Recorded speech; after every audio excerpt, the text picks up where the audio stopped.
Your Youth Athletic Development Program home workout for this week consists of 4 exercises, and you'll do each for a set of 20.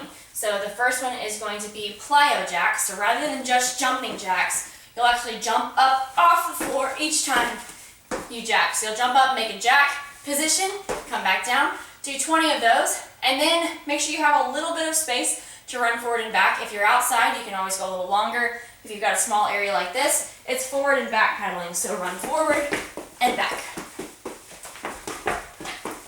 And try to do 20 passes if it's a shorter area. So if it's about 10 feet, go 1, 1, 2, 2, go all the way to 20, and see if you can get yourself to where you're going really, really fast, cutting your foot down and pushing yourself backwards, cutting your foot back and pushing yourself back forward.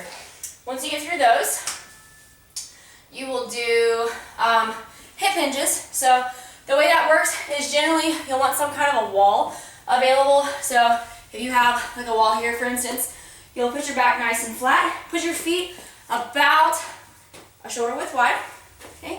Soften your knees just a little bit and try to, while keeping your back nice and flat, press your hips back to touch the wall and come back up. Notice I'm not bending down. I'm not trying to round my back. Instead, I feel like I have a book on top of my head, and if I did, I'd be able to kind of balance it until that point where it would tip off. So try and keep yourself upright, pressing those hips back. You can also feel like as if someone had a rope around your hips, and they're gonna pull your hips back. So knees are nice and soft, pressing those hips back. Parents, if you're watching, don't let their shoulders round like this. Instead, pull those shoulders back, chest out, and pressing your hips back toward the wall. You should feel like the back of your legs stretch a little bit. You shouldn't feel like your back does this round thing.